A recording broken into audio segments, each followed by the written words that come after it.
आप देख रहे हैं खबर तो समझिए और आपके साथ मैं हूं विवेक। एक बड़ी खबर आ रही है कि नए साल पर मुख्यमंत्री नीतीश कुमार बिहार का दौरा करने वाले हैं, यानी कि यात्रा पर निकलेंगे मुख्यमंत्री नीतीश कुमार। 5 जनवरी की तारीख होगी जब उनकी यात्रा शुरू होगी और पश्चिमी चंपारण से नीतीश कुमार यात्रा की शुरुआत करेंगे 5 तारीख, यानी कि नए साल में 1 महीने तक मुख्यमंत्री नीतीश कुमार यात्रा पर रहेंगे। और सीएम के बिहार दौरे की तैयारियां अब बिल्कुल शुरू हो चुकी हैं, क्योंकि 1 महीने तक मुख्यमंत्री बिहार के कोने कोने में जाएंगे, भ्रमण करेंगे, दौरा करेंगे और 5 तारीख से यह शुरू हो जाएगा। चीन समेत कुछ देशों में कोरोना के बढ़ते प्रकोप को देखते हुए देश भर के अस्पतालों में कोरोना वायरस से लड़ने की मॉक ड्रिलिंग शुरू की गई। दिल्ली में केंद्रीय स्वास्थ्य मंत्री मनसुख मांडविया ने इसका शुभारंभ किया, तो पटना समेत बिहार के कई जिलों में कोरोना से लड़ाई को लेकर हेल्थ सिस्टम की पड़ताल की गई।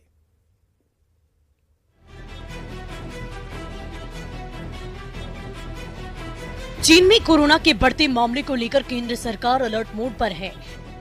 देश भर के अस्पतालों में कोरोना से लड़ने की तैयारियों को लेकर मॉक ड्रिल किया गया। जिला कलेक्टरों की अगुवाई में स्वास्थ्य विभाग ने मॉक ड्रिल कराया, जिसमें 8 प्रकार की तैयारियों को परखा गया है। दिल्ली के सफदरगंज अस्पताल में केंद्रीय स्वास्थ्य मंत्री मनसुख मांडविया ने मॉक ड्रिल का निरीक्षण किया और वहां स्वास्थ्य सुविधाओं का जायजा लिया। लगातार भारत सरकार की ओर से कोविड आने वाले दिनों में देश में न फैले, उसके लिए तैयारी की जा रही है। सारे देश में जो कोविड ट्रीटमेंट देने वाली सभी अस्पताल में मॉक ड्रिल की जा रही है, ताकि हमारी सारी हॉस्पिटल कोविड केस देश में बढ़े तो संपूर्ण तरीके से तैयार रहे। बिहार के सभी अस्पतालों में कोरोना को लेकर मॉक ड्रिल किया गया। पटना आईजीआईएमएस में भी डॉक्टरों ने इमरजेंसी वार्ड में मॉक ड्रिल किया। कोविड प्रोटोकॉल के तहत मरीजों की जांच की गई, तो वहीं डेडिकेटेड वार्ड में इलाज के साथ ही ऑक्सीजन और वेंट सपोर्ट का भी मॉक ड्रिल किया गया। पीपीई किट पहने हुए जो मेडिकल स्टाफ हैं वो अभी पेशेंट को अभी मॉक ड्रिल के लिए अभी ले जा रहे हैं और अंदर में जो डॉक्टरों की टीम है वो अभी पेशेंट का इलाज करेंगी। देखिए किस तरह से पूरी तरह से सावधानी बरतने के साथ डॉक्टर ट्रीटमेंट कर रहे हैं, यानी पीपीई किट हो या मास्क हो, ग्लव्स है, तमाम चीजें यहाँ पर दिख रही है। जमुई सदर अस्पताल में भी ऑक्सीजन प्लांट का मॉक ड्रिल कराया गया, जिसमें ये बात सामने आई कि जमुई सदर अस्पताल में लगे 2 ऑक्सीजन प्लांट में से एक में कुछ तकनीकी खराबी है। एकमात्र टेक्नीशियन की बदौलत 2 ऑक्सीजन प्लांट चलाया जा रहा है।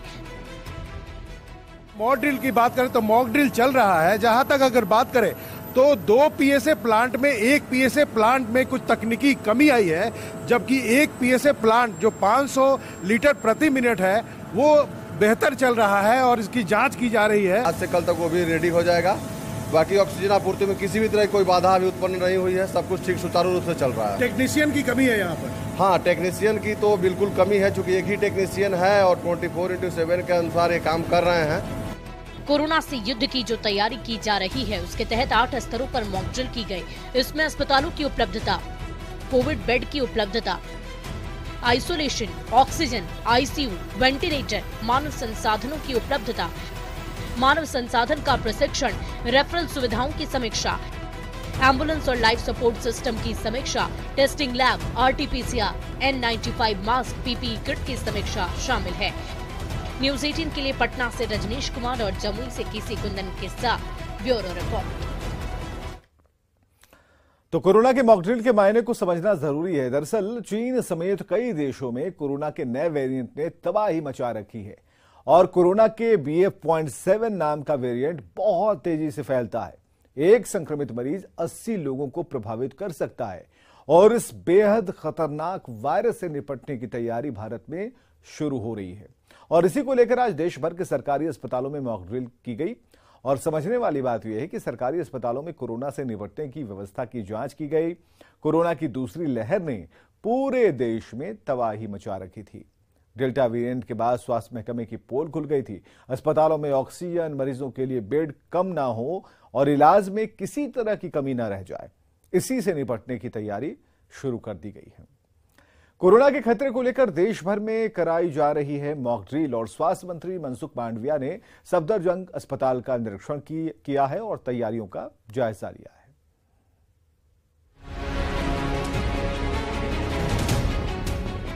कोविड-19 को लेकर अररिया सदर अस्पताल में मॉक ड्रिल किया गया, लेकिन यहां बीते 3 साल से लाखों रुपए की राशि से खरीदे गए वेंटिलेटर धूल फांकते ही नजर आए। पीएम केयर्स फंड की ओर से लगाई गई 6 वेंटिलेटर मशीनें यूं ही पड़ी हुई हैं। ऐसे में अररिया में मॉक ड्रिल फेल नजर आया। स्टाफ जो ट्रेन चाहिए वो नहीं है और फिजिशियन जो उसको देखेंगे, जो जिनके इलाज डॉक्टर के इलाज में रहेगा, फिजिशियन की कमी है। एक भी फिजिशियन नहीं है, इसलिए हम लोग उसको ऑपरेशनल में नहीं ला पाए हैं। अब ये तस्वीर सुपौल सदर अस्पताल की है, जहां जून 2020 में ही 6 नए वेंटिलेटर आ तो गए, लेकिन इन्हें अब तक इंस्टॉल नहीं किया गया। यही नहीं, इन्हें ऑपरेट करने के लिए टेक्नीशियन और डॉक्टर तक की व्यवस्था नहीं की गई। महीनों से जंग खा रही इन मशीनों के आगे यहां भी कोरोना का मॉक ड्रिल फेल ही दिखा। विभाग को हम लोगों ने लिखा हुआ है, विभाग से इस संबंध में बात भी हो चुकी है और हो सकता है हम लोग को एचआर मिलेगी। तो वो हम लोगों ने सारे जितने भी इक्विपमेंट्स हैं, हम लोग के इस तरह के इक्विपमेंट्स हैं, उसको हम लोगों ने बारकोड करवाया हुआ है और जब भी उसकी जरूरत होगी सर्विसिंग की, यथासमय सर्विसिंग भी हो जाएगा। हास्यास्पद स्थिति मुंगेर में भी देखने को मिली, जहां कोविड वार्ड बंद होने के चलते मॉक ड्रिल नहीं हो सका। कोरोना वार्ड को बंद देख सिविल सर्जन भले ही स्वास्थ्य कर्मियों को डांट लगाई हो, लेकिन यहां पर मॉक ड्रिल नहीं होने से स्वास्थ्य विभाग की गंभीरता को समझा ही जा सकता है। तो अभी तैयारी में वो जहां पर पेशेंट रहता है वो अभी नहीं खुला है, उसको बंद था चार्ज के लिए। समस्तीपुर सदर अस्पताल में कोरोना मॉक ड्रिल के दौरान बड़ी लापरवाही सामने आई। यहां स्वास्थ्य विभाग के अधिकारी जवाबदेह नहीं दिखे, कोई अधिकारी समय पर नहीं पहुंचे, सिवा अस्पताल उपाधीक्षक के। हमारी पड़ताल में मॉक ड्रिल समस्तीपुर में भी फेल नजर आया।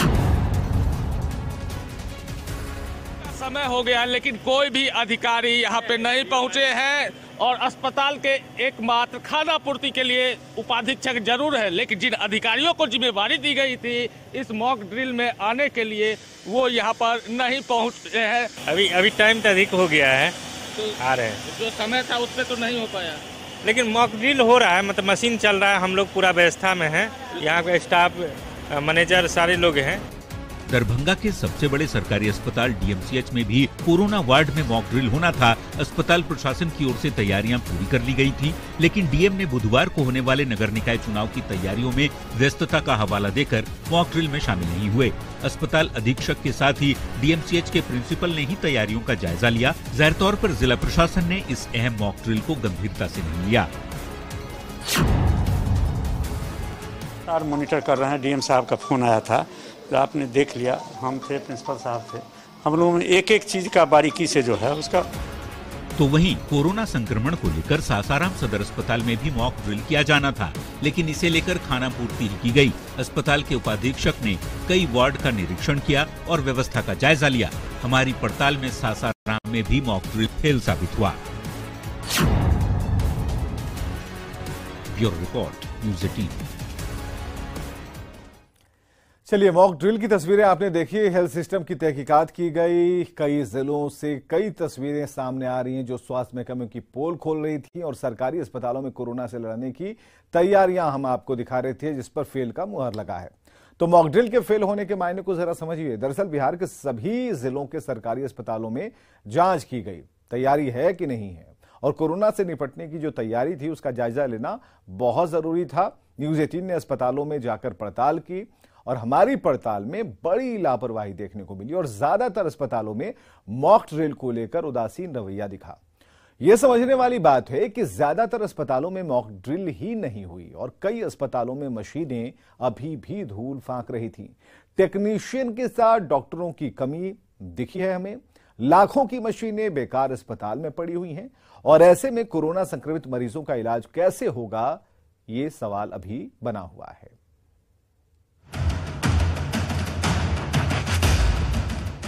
8 साल बाद पीएसएससी की परीक्षा।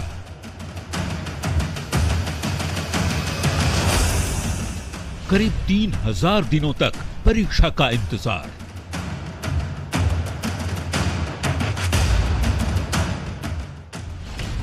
घनघोर मेहनत, लाखों खर्च।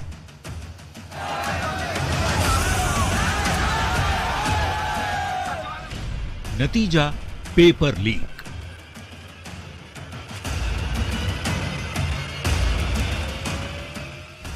एक बार फिर जांच की बात।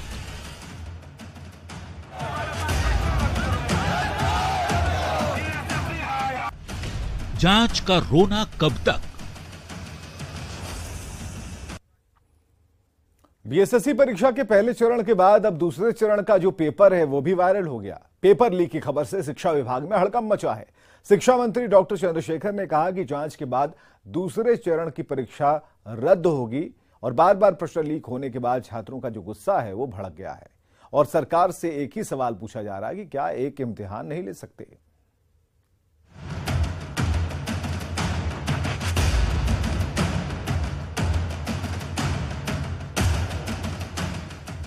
विवादों में रहने वाले बिहार कर्मचारी आयोग की एक और परीक्षा विवादों में है। बीएसएससी परीक्षा के पहले चरण के बाद अब दूसरे चरण के पेपर के लीक होने की बात सामने आ रही है। दूसरे चरण की परीक्षा का पेपर सोशल मीडिया पर वायरल होने के बाद इस परीक्षा पर भी सवाल खड़े हो रहे हैं।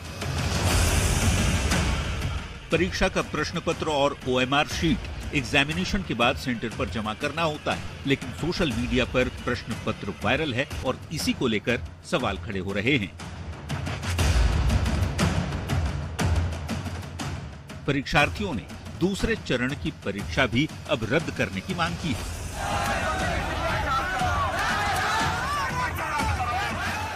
फेसबुक पर 24 दिसंबर के शिफ्ट का भी पूरा 20-22 पेज क्वेश्चन वायरल है।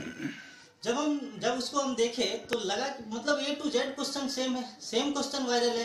सिर्फ फर्स्ट शिफ्ट को टारगेट किया जा रहा है और उसका एग्जाम रद्द कर दिया गया, लेकिन सेकेंड शिफ्ट का भी एक पेज वायरल है और थर्ड शिफ्ट यानी 24 दिसंबर का तो पूरा 22-23 पेज वायरल है।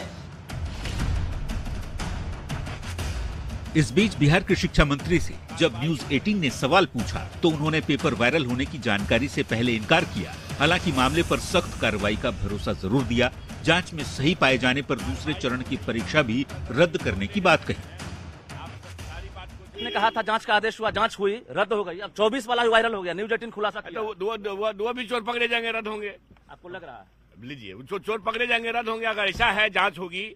अगर आप सही कह रहे हैं, हम नहीं पता किया है, अगर आप सही कह रहे हैं तो जैसे चोर पकड़े, जैसे न्यूज 18 खुलासा किया कि आप कोई भी लोग खुलासा किए होंगे, जैसे ही चोर पकड़े जाएंगे, जैसे रद्द हुई है फिर रद्द होगा। बड़ी मछली पकड़ी जाएगी।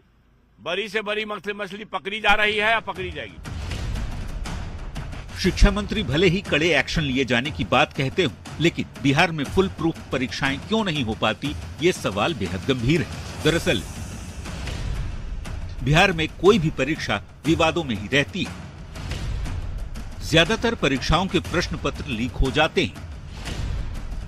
बीपीएससी जैसी प्रतिष्ठित परीक्षा का पेपर भी कई बार लीक हो चुका है। हर बार पेपर लीक होने की वजहों की जांच होती है। शिक्षा तंत्र पर हावी माफिया पर कार्रवाई नहीं होती, ऐसा आरोप लगता है। न्यूज 18 के लिए पटना से रजनीश कुमार की रिपोर्ट।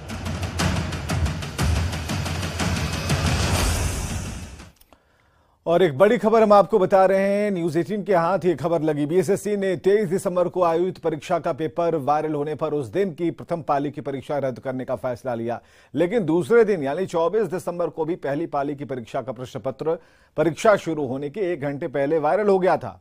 और यह दावा है कि 24 दिसंबर को परीक्षा देने वाले अभ्यर्थियों का एक अभ्यर्थी ने सबूत देते हुए बताया है कि 24 दिसंबर को उसके साथी के पास सुबह 9:09 पर प्रश्न पत्र व्हाट्सएप पर आ गया था, जबकि परीक्षा करीब 1 घंटे बाद शुरू होनी थी। इस परीक्षार्थी ने न्यूज 18 को बाकायदा स्क्रीनशॉट का सबूत भी दिया है। चूंकि मामला जांच से जुड़ा है, ऐसे में न्यूज 18 इस स्क्रीनशॉट की पुष्टि नहीं करता। तो बार बार हो रहे पेपर लीक कांड के मायने समझिए। दरअसल बीएसएससी 8 साल बाद परीक्षा का आयोजन कर रहा है और इतने साल बाद छात्र जो हैं कड़ी मेहनत कर परीक्षा में शामिल हुए, लेकिन छात्रों का सपना पेपर लीक होने के साथ टूट गया। 23 दिसंबर को पहले चरण का एग्जाम आयोजित हुआ और प्रश्न पत्र लीक होने के बाद परीक्षा को रद्द किया गया। ये समझिए कि 24 तारीख को दूसरे चरण की परीक्षा आयोजित हुई और इस परीक्षा का जो प्रश्न पत्र था वो भी लीक होने का दावा किया जा रहा है। छात्र लगातार सरकार से परीक्षा को रद्द किए जाने की मांग कर रहे हैं। शिक्षा मंत्री बार बार मामले की जांच की बात कह रहे हैं। सवाल यही खड़ा हो रहा है कि आखिर फुल प्रूफ परीक्षा का आयोजन क्यों नहीं किया जा सकता। आगे बढ़ते हैं। 30 दिसंबर को कोलकाता में नमामि गंगे योजना को लेकर एक भव्य कार्यक्रम होने जा रहा है। इसमें प्रधानमंत्री नरेंद्र मोदी के साथ सभी राज्यों के मुख्यमंत्री शामिल होंगे, लेकिन इस कार्यक्रम में मुख्यमंत्री नीतीश कुमार शामिल नहीं होंगे। उनकी जगह बिहार के डिप्टी सीएम तेजस्वी यादव शामिल होंगे। सीएम नीतीश की इस कार्यक्रम से दूरी को लेकर बीजेपी ने निशाना साधा। जनादेश से विश्वासघात करने का हवाला बीजेपी दे रही है, वहीं सत्ता पक्ष की ओर से पलटवार भी किया गया है। नीतीश कुमार धोखा दे दे करके अपने नजरों से ही गिर चुके हैं, तो किस नजर से आखिर प्रधानमंत्री के नजरों से ये नजरें मिलाएंगे। इसलिए प्रधानमंत्री के नजरों से ये बचना चाहते हैं, पश्चिम बंगाल नहीं जाना चाहते हैं और खुद नहीं जा करके सुपर सीएम जिसको बना करके रखे हैं तेजस्वी यादव को, उसको भेजना चाह रहे हैं। वो केवल जाएंगे, गंगा की पवित्रता कैसी बने रहे, ये राष्ट्रीय नदी है और बिहार की तो जान और प्राण और बंगाल की एक गंगा नदी है। अब प्रधानमंत्री हैं तो जो आएगा उसे मिलेंगे, लेकिन वो जा रहे हैं बिहार के तरफ से, राजद की तरफ से नहीं जा रहे हैं। भाजपा के लोग कह रहे हैं कि भाई वो आंख मिलाने से डर रहे हैं, तो भाजपा के लोग, हम बड़ी ओछी बात करना नहीं चाहते, लेकिन आप लोग कई बार मजबूर कर देते हैं जैसे को तैसा के लिए। संभव है कई बार किसी की शक्ल देखने का भी मन नहीं होता है, इसलिए भी मुख्यमंत्री जी नहीं जा रहे हो। शक्ल से ही नफरत हो जाती है किसी की, उससे आदमी मिलना नहीं चाहता है। कुछ लोग शर्म की बात कर रहे हैं। हम तो भाजपा के उन नेताओं से पूछना चाहते हैं, आप लोग नेता होने से पहले बिहारी भी हैं। आप लोगों ने हमेशा डबल इंजन का दम तो भरा था, लेकिन बिहार की हकमारी हमेशा की। अगर आप लोगों में जरा सी भी शर्म बची है तो बिहार को विशेष राज्य का दर्जा कैसे मिले, ये केंद्र सरकार से सुनिश्चित करवाइए। दूरी के मायने को समझिए। दरअसल कोलकाता में 30 दिसंबर को नमामि गंगे परियोजना पर एक कार्यक्रम आयोजित होना है। कार्यक्रम में सीएम नीतीश कुमार को आमंत्रण दिया गया था, लेकिन नीतीश खुद ना जाकर डिप्टी सीएम तेजस्वी यादव को भेज रहे हैं। इससे पहले भी नीतीश कुमार ऐसा कर चुके हैं। सवाल यही है कि क्या नीतीश कुमार पीएम नरेंद्र मोदी को इग्नोर कर रहे हैं? और समझने वाली बात यह है कि इस कार्यक्रम में पूर्वी क्षेत्रीय परिषद के सभी मुख्यमंत्रियों को बुलाया गया है। पूर्वी क्षेत्रीय परिषद में बिहार, झारखंड, बंगाल, ओडिशा जैसे राज्य आते हैं। केंद्रीय गृह मंत्री अमित शाह ने इसी महीने कोलकाता में पूर्वी क्षेत्रीय परिषद की बैठक बुलाई थी। इसमें भी नीतीश नहीं गए थे, उन्हें तेजस्वी को भेजा था और इस बार फिर नीतीश कुमार ने ऐसी बैठक से खुद को दूर रखा है।